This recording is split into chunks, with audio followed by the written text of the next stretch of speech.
أنت؟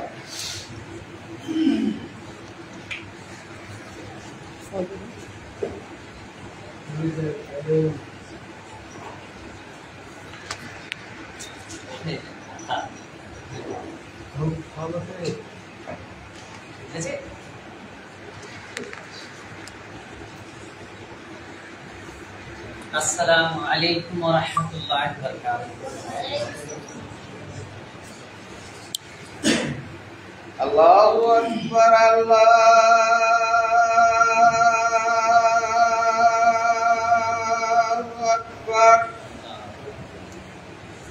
الله أكبر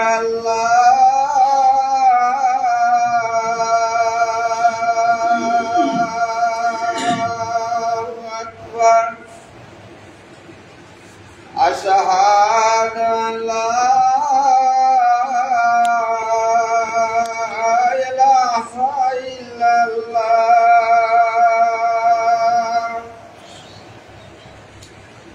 أشهد أن لا إله إلا الله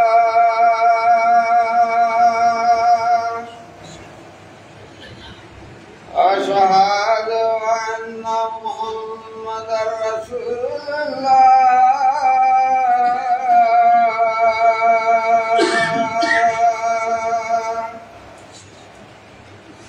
أشهد أن محمدا رسول الله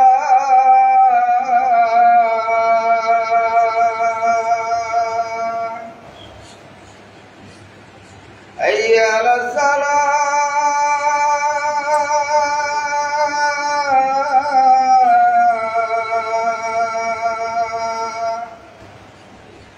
حي على الصلاة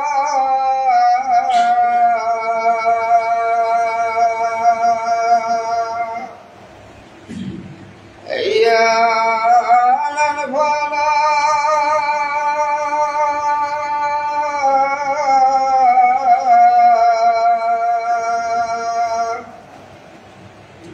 حي على الفلاح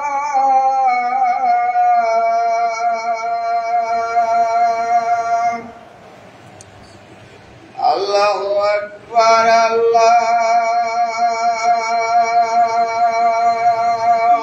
أكبر لا إله إلا الله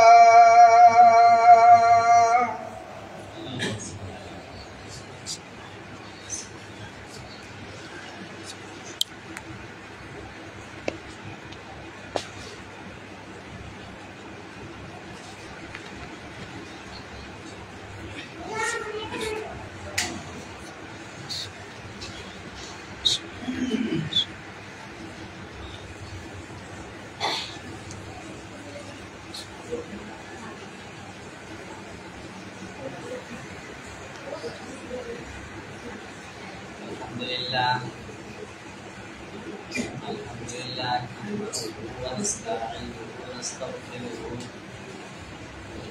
ونعوذ بالله من شرور أنفسنا ومن سيئات أعمالنا من يهده الله فلا مضل له ومن يضلل فلا هادي له وأشهد أن لا إله إلا الله وحده لا شريك له وأشهد أن محمدا عبده ورسوله أما بعد فإن خير الحديث كتاب الله وخير الهدي محمد صلى الله عليه وسلم وشر الأمور محدثاتها وكل محدثات بدعة وكل بدعة ضلالة وكل ضلالة في النار أرسله بالحق بشيرا ونذيرا ومن يطع الله ورسوله فقد فاز فوزا عظيما ومن يعصهما فإنه لا يملك إلا بنفسه وما بعد أعوذ بالله من الشيطان الرجيم بسم الله الرحمن الرحيم قاف والقرآن المجيد بل عجبوا أن جاءهم منذر منهم فقال الكافرون هذا شيء عجيب أإذا متنا وكنا ترابا ذلك رجع بعيد قد علمنا ما تنقص الأرض منهم وعندنا كتاب حفيظ بل كذبوا بالحق لما جاءهم فهم في أمر مريج أفلم ينظروا إلى السماء فوقهم كيف بنيناها وزيناها وما لها من فروج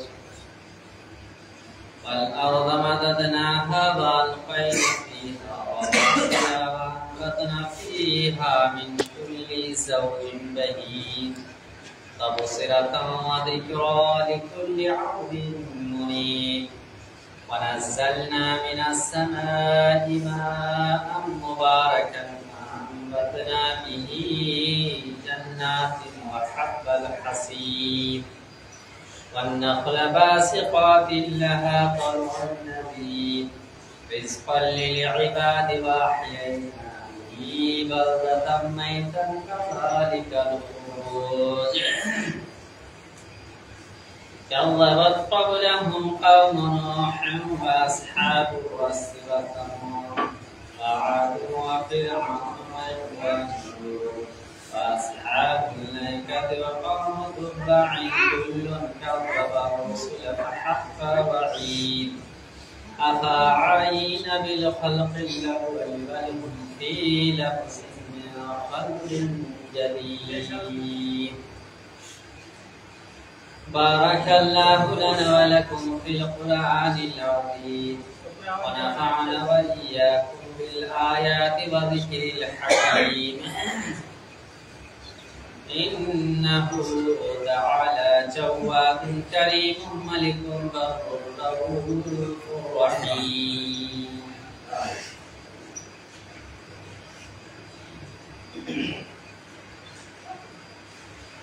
الحمد لله كفى وسلام على عباده الذين اصطفى أما بعد فقد قال الله تبارك وتعالى في كلامه المجيد وفرقانه الحميد بسم الله الرحمن الرحيم يا أيها الناس كلوا مما في الأرض حلالا طيبا ولا تتبعوا خطوات الشيطان إنه لكم عدو مبين وقال الله تبارك وتعالى في موضع آخر يا أيها الذين آمنوا كلوا من طيبات ما رزقناكم واشكروا لله إن كنتم إياه تعبدون سورة بقرة सर्वाग्रे first व मोहन अल्लाह पाक रब्बुल आलमीन हमद बड़ाई इसलाह तारीफ और तौसीफ बयान करी যে আল্লাহ তাবারক ওয়া তাআলা মেহেরবানিতে ওয়াসিস দয়া মায়ায় সর্ব ধরনের কাজকর্ম ত্যাগ করে জামে মসজিদে আসার পর 2 রাকাত 4 রাকাত করে নামাজ প্রতিষ্ঠিত বা কায়েম করার তৌফিক দান করলেন তাই সে মহামনিবের দরবারে কালিমাতুশ শুকর হিসাবে মন থেকে অন্তর থেকে জীবন খুলে আমরা সবাই তিলাওয়াত করি আলহামদুলিল্লাহ তারপরে পরে তার প্রেরিত দূত সাকায় নামদার তাজদারে মাদানী আহমদ মুস্তাফা মুহাম্মদ মুস্তাফা সাল্লাল্লাহু তাআলা আলাইহি ওয়াসাল্লামের প্রতি হাজার হাজার দরুদ ও সালাম নাযিল হোক আল্লাহুম্মা সাল্লি আলাইহি ওয়া বারিক আলাইহি।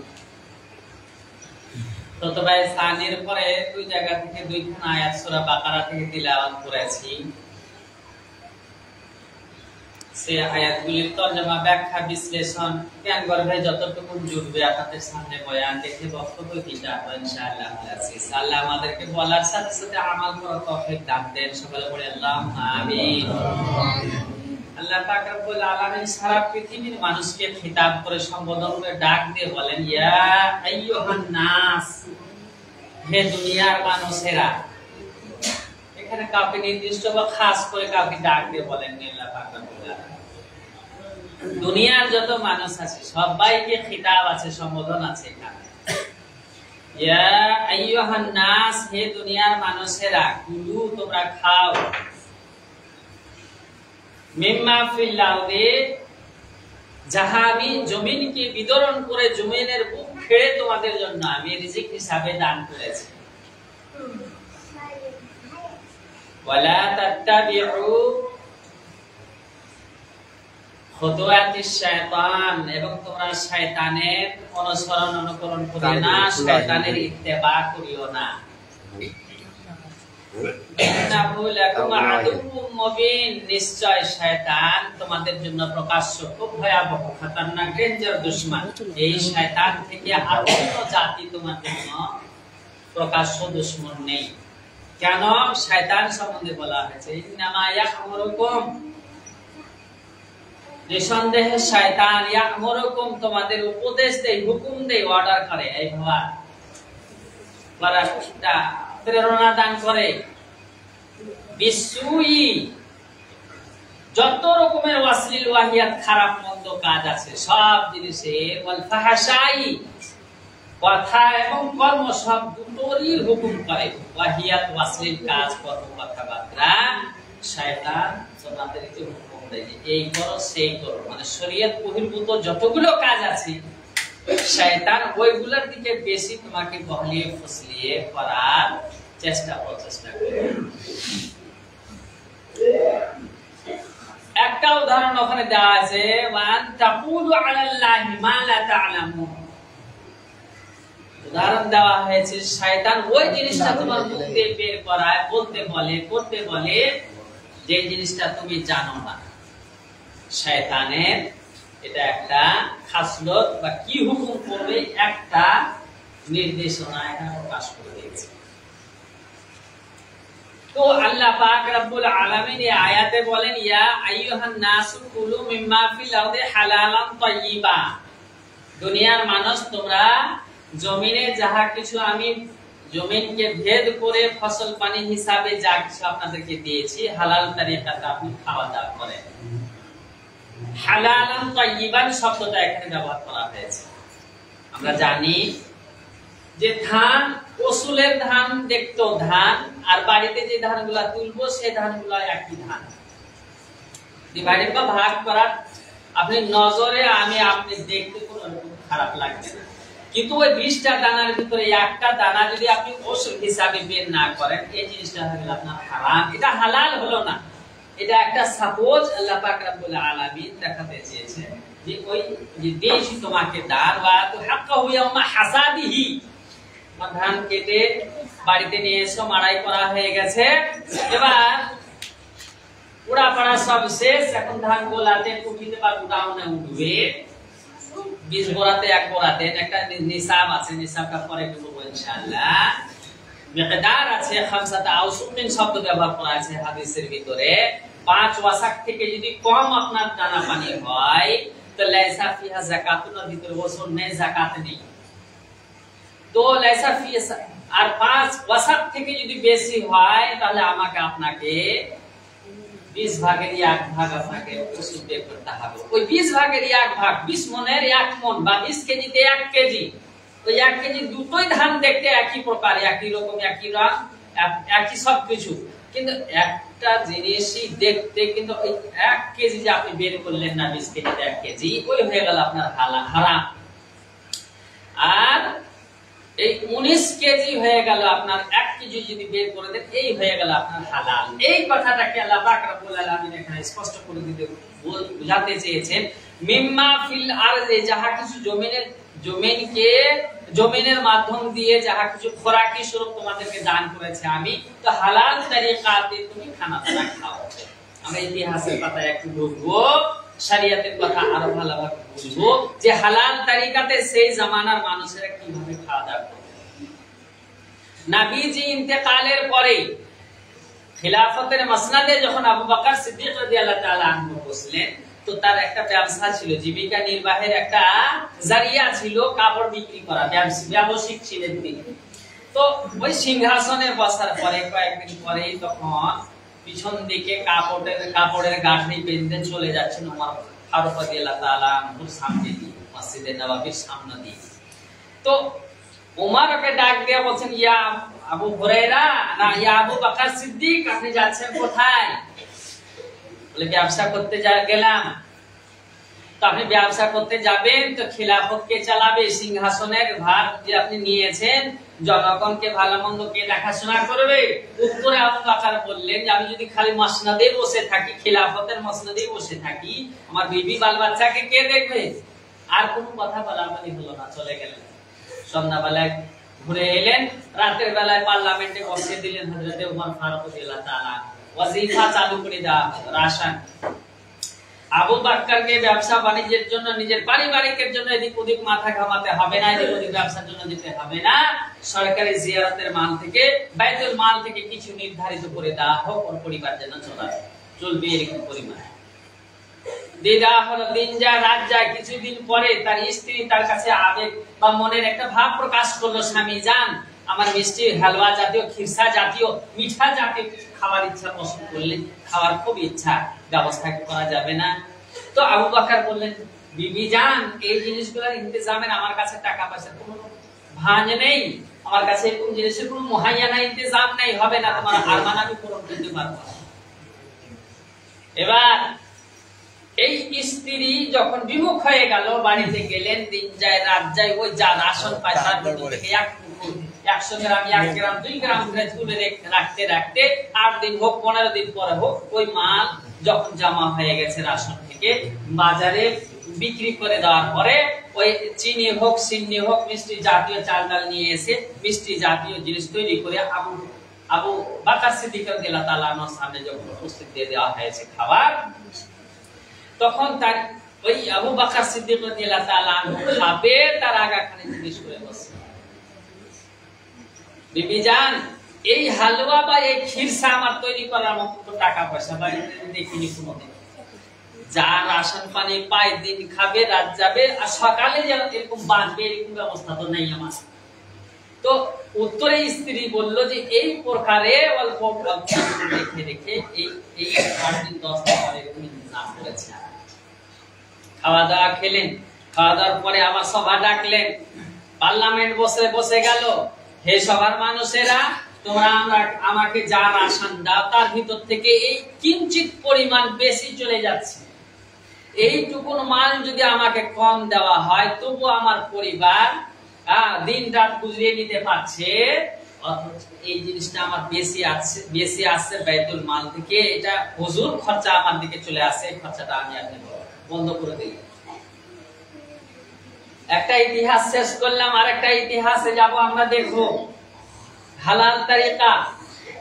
উমর বিন আব্দুল আজিজ রাদিয়াল্লাহু তাআলা আনহু খিলাফতে বসে আছেন, ওই মুহূর্তে ওর দাস খাদেমা, ওর স্ত্রীর খাদেমা বাইতুল মাল থেকে 1 পেয়ালা দুধ নিয়ে চলে যাচ্ছে তার সামনে দিয়ে। খাদেমাকে জিজ্ঞেস করলেন, খাদেমা শোনো, তোমার হাতে কি পেয়ালাতে কি? না তো দুধ আছে, দুধ আছে, কি করবা? দুধ কোথা থেকে নিয়ে আসলা? বলে বাইতুল মাল থেকে নিয়ে আসলাম হুজুর। কেন নিয়ে আসলা?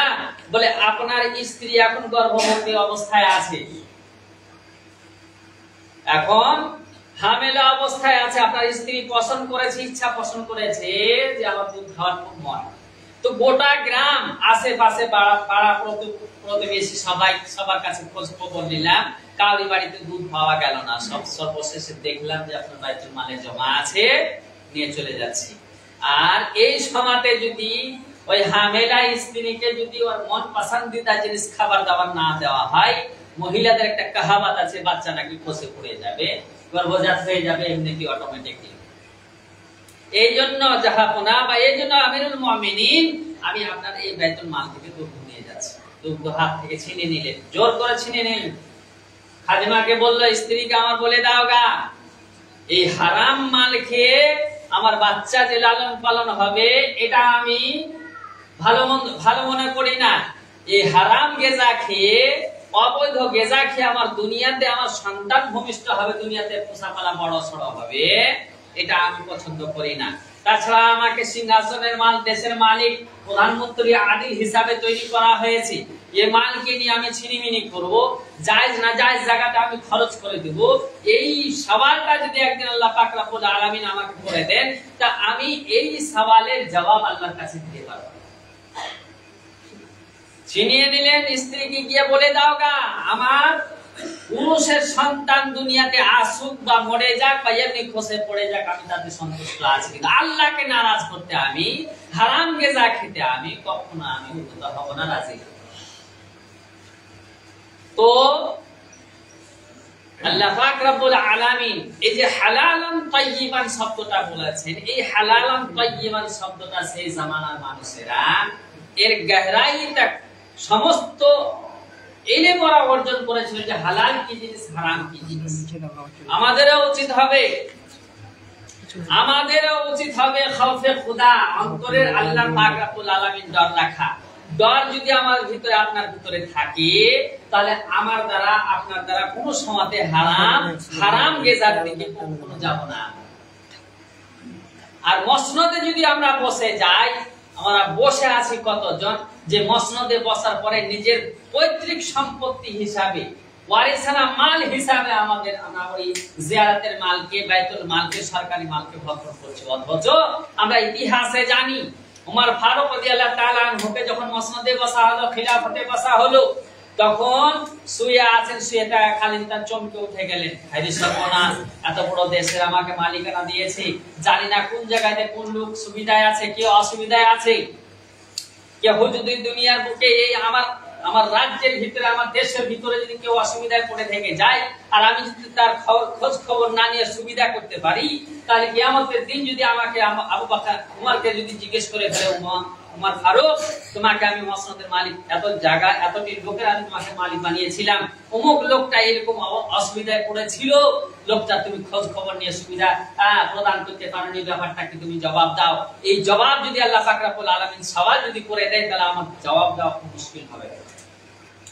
ঘুমিয়ে থাকতে পারতেন না, প্রধানমন্ত্রী হয়ে তিনি রাতের বেলায় গাছতে বেরিয়ে যেতেন, দেখাশোনায় বেরিয়ে যেতেন, দেখতেন প্রজাদেরকে কে কোন সুবিধা, কেউ অসুবিধায় পড়ে আছে। এক দিবসের ঘটনা, এক প্রান্ত দিয়ে চলে যাচ্ছে, দেখছে এক জায়গায় শিবির খাটা আছে, তাঁবু খাটা আছে, কোণে ঘর খাটা আছে, আর ওখানে দাও দাও করে আগুন জ্বলছে, আর আগুনের উপরে দেওয়া আছে ভাতের হাঁড়ি বা জল, আর ছেলেরা পাশে বসে অঝর মানে ক্রন্দন করতে শুরু করে দিয়েছে, মা খেতে দাও, মা খেতে দাও, খিদার জ্বালা সহ্য করতে পারি না, চোখের পানি পড়ে যায়, মাও ক্রন্দন করে, বাচ্চাদের কান্নাকাটি দেখে এক পা দুই পা করতে করতে তাদের কাছে জিজ্ঞেস করলেন, মা, বোন, কে তুমি, কোথা থেকে এসছো, তুমি কেমন মা, তোমার ছেলেদেরকে, বাচ্চাদেরকে তুমি চুপাতে পারছো না। রাগান্বিত হয়ে ওই পথিক মনে করে ওই অভাবী মহিলা তখন জবাব দিল, এই পথিক, তুমি যেখানে যাচ্ছ সেখানে চলে যাও, আমি কোন অসুবিধাতে পড়ে আছি, কেন আমি চুপাতে পারছি না, আমি খুব ভালো ছেলেদেরকে ভালো জানি, আখা সম্বন্ধ বেশি ভালো জানি, আমার ভাতের হাঁড়ি সম্বন্ধে আমি ভালো জানি, তুমি যেখানে যাচ্ছ সেখানে তুমি চলে যাও, দরকার নেই তোমাকে এত অজুহাত দেওয়ার, অজুহাত জিজ্ঞেস করার। তিনি ভাবলেন অবশ্যই এই মহিলা কোনো না কোনো একটা প্রবলেম বসে আছে, এর সম্পূর্ণ খবরটা আমাকে উদ্ধার করতে হবে। বসে গেলেন, ভালোভাবে খবর নিলেন, দেখা গেল যে ওই মহিলা ওই প্রধানমন্ত্রীর কাছে এসেছিলেন, উমর ফারুক রাদিয়াল্লাহু তাআলা আনহুর কাছে, কিন্তু ওখানে উপস্থিত হতে পারেনি, নিজের মন্তব্য তার সামনে পেশ করতে পারেনি। উমর ফারুক রাদিয়াল্লাহু তাআলা আনহু তার খবরও নেয়নি। যখন বলা বলি হলো, অভাব অনটন, খুব এই অসুবিধাতে পড়ে আছি, খানা দানার খুব মুশকিল, তখন তিনি বাড়ি চলে গেলেন। আসলাম বলে তার একটা গোলাম ছিল, গোলামকে বললেন গোডাউন খুলো, গোডাউন খোলা হলো, গোডাউন থেকে চাল ডালের বস্তা বের করা হলো। উমর বললেন আসলামকে, আসলাম রে মাথায় বোঝা চাপিয়ে দাও, পিঠে আমার বোঝা চাপিয়ে দাও। বললেন আমিরুল মুমিনিন, বোঝা বহন করার জন্য, এই আপনার খিদমত করার জন্য তো আমি গোলাম আপনার হাজির আছে, আপনি কেন নেবেন? উত্তরে উমর ফারুক রাদিয়াল্লাহু তাআলা আনহু বলেছিলেন, আসলাম রে, আজকে তুমি আমার বোঝা তুমি মাথায় তুলে নিয়ে নিবা, আমি আজকে হালকা হয়ে যাব, কিন্তু এমন একটা দিন আসবে যেই দিনে কেউ কাউরি বোঝা, কেউ কাউরি তোলপা তুলবি মাথায় নেবে না। লা তাজিরু ওয়াজিরাতুন বিজরা উখরা, এমন একটা দিন আসবে, মহাপ্রলয়ের দিন, যে নিজের বোঝা নিজেকে বহন করতে হবে। সেই দিন যদি আমার এই বোঝা আমার মাথায় তুলে দেওয়া হয়, তোমার ক্ষমতা হবে মাথায় বোঝা নামার। আমি দায়ী, আমি অপরাধী, তুমি আমার মাথায় দিয়ে দাও। চলে গেলেন, ওখানে গেলেন রুটি পাকাতে, রুটি পাকাতে, তরি তরকারি রান্না করতে, ওই উমর ফারুক রাদিয়াল্লাহু তাআলা আনহু সহযোগিতা করলেন। খানা দানা খাওয়ার পরে এবার অঙ্গভঙ্গি দেখি ওদিকে তাকাচ্ছে, শুকরিয়ানা নজরে, ভালোবাসার নজর দিয়ে তাকাচ্ছেন ওই মহিলা। ভাবছেন, মুখে প্রকাশ করলেন, বাবা উমর ফারুক রাদিয়াল্লাহু তাআলা আনহু যদি প্রধানমন্ত্রী না হয়ে যদি তোমাকে ওই গদিতে বসা হতো, তো মনে হয় যে জনগণের মানুষ, প্রজারা মনে হয় সুখে শান্তিতে থাকতো। বলা হলো, মারে তুমি আর লজ্জিত হইও না, তুমি আমাকে আর লজ্জা দিও না, আর কোন কথা বলিও না, আমি হলাম সেই উমর ফারুক রাদিয়াল্লাহু তাআলা আনহু। আমি তোমার খোঁজ খবর নিয়ে তোমার অসুবিধাকে সুবিধাতে পরিবর্তন করতে পারি, তুমি আমাকে ক্ষমা করে দিও, তুমি আমার কাছে আমার জন্য দোয়া করি, আমি এরকম ভাবে খোঁজ খবর নিয়ে মানুষের অসুবিধাকে দূর করতে পারি। হাদিসে কোরআনের ভিতরে আরেক জায়গায় ঢুকবেন, ওমাইয়ুকা শুহা নাফসি ফাউলাইকা হুমুল মুফলিহুন, নিজের সুবিধাকে, নিজের অসুবিধাকে অসুবিধা না মনে করে অন্যজনের অসুবিধাকে যদি কেউ দূরীকরণের ব্যবস্থা করে দেয়, ফাউলাইকা হুমুল মুফলিহুন, আল্লাহ পাক রব্বুল আলামিন টাইটেল দিলেন, এরাই হচ্ছে মুফলিহুন নামে টাইটেল। এরা হচ্ছে আল্লাহর কাছে কামিয়াব, সাকসেসফুল, এরা ধন্য, এরা জান্নাতি হবে। নিজের সুবিধাকে অসুবিধাকে অসুবিধা না মনে করে অন্যজনের সুবিধাকে যে পিছনে পড়ে গেল। সুতরাং আল্লাহ অন্য আয়াতে পড়েছে, আমি আরেকটা আয়াত পড়েছিলাম খুতবায়ে সানির পরে, শেষ আয়াতটা হচ্ছে এই ইয়া আইয়ুহাল্লাযীনা আমানু, এখানে খাস করে বলে দেওয়া হয়েছে ইয়া আইয়ুহাল্লাযীনা আমানু, হে দুনিয়ার ঈমানদার মানুষেরা। ঈমানের আমরা সংজ্ঞা জানি, ঈমানের সংজ্ঞা, ঈমানের তারিখ আমরা জানি, অন্তরে বিশ্বাস, জবানে স্বীকারোক্তি, আমলে পরিণত করে দেখাতে হবে, এর নাম হচ্ছে ঈমান। তাসদীক বিল জিনান, ইকরার বিল লিসান, আমাল বিল আরকান, তিনটা জিনিসের নাম হচ্ছে আপনার ঈমান। তো যাদের ভিতরে এই তিনটা জিনিস গাঁথা আছে, তাদেরকে আল্লাহ পাক রব্বুল আলামিন সম্বোধন করে বলছেন ইয়া আইয়ুহাল্লাযীনা আমানু, হে বিশ্বের ঈমানদার মানুষেরা, কুলু মিন তাইয়্যিবাতি মা রাযাকনাকুম, তোমরা খাও পবিত্রতা ভিতর দিয়ে যা তোমাদেরকে আমি রিজিক হিসাবে, খোরাক হিসাবে দান করেছি। খোরাক আমাদেরকে দান করেছেন ভুট্টা হিসাবে, দান করেছেন গম হিসাবে, আঙ্গুর, বেদানা, কিশমিশ, ছড়া, বহু রকমের খোরাক আমরা জানি। যে সমস্ত খোরাকগুলা আল্লাহ পাক রব্বুল আলামিন আমাদেরকে দান করেছেন, তো এগুলোকে হালাল পন্থাতে আমাকে আপনাকে খেতে হবে। আপনি জমিদার মানুষ, কোটিপতি মানুষ, কোটিপতি হয়ে গেলে আপনি টাকার সাইকেল দিয়ে করে দেন। আপনি 20 বিঘা, 21 বিঘা, 15 বিঘা আপনি ভুট্টা লাগিয়েছেন, ধান লাগিয়েছেন, এখন ধানের সিজন। বলার উদ্দেশ্যটাই হলো এই যে এখন বর্তমানে আমাদের ধানের সিজন, ধান যেন একটা ধান যেন 20 মনের 1 মন বের না করার আগে পর্যন্ত আমরা যেন কেউ উঠিতে গোলাতে ধান যেন আমরা না ভরে দিই। নচেত 20 কেজি ধানের ভিতরে 1 কেজি ধান যদি আমি আপনি না বের করি, তো এই 1 কেজির জন্য গোটা 19 কেজি আমার হারাম খাওয়া হবে, আমি আপনি বুঝতে পারবো। দেখতে চাল চালেরই মতন লাগবে, ধান ধানেরই মতন লাগবে, কিন্তু বুঝা অসম্ভব। দানা একই, কিন্তু ওই 1 কেজি মাল আপনার নয়। ওটা সূরা তাওবার ভিতরে আপনাকে বিশ্লেষণ করে দেওয়া হয়েছে, ফকির, মিসকিন, বেওয়া ইত্যাদি নামে অন্যদিন বর্ণনা দিব। তো ওই জিনিসটা অন্যজনের হক আপনি মেরে খেয়ে নিলেন, মানে 1 কেজি আপনি খাওয়া মানে ওই 10 প্রকার 8 প্রকারের লোক যে আছে, ওই 8 প্রকারের লোকের ভিতরে লোকের খানা আপনি মেরে নিজে ভক্ষণ করে ফেলেন। সুতরাং আল্লাহ পাক রব্বুল আলামিন আমাদের সকলকে যেন হালাল খাওয়ার তৌফিক দান করেন। সকলে পড়ি আল্লাহুম্মা আমিন। উঠতে বসতে আমরা নিয়ম অনুযায়ী চলি। আল্লাহ আমাদের ভিতরে যারা কবরবাসী হয়ে গেছে, আল্লাহ তুমি তাদেরকে জান্নাতবাসী করে দেন।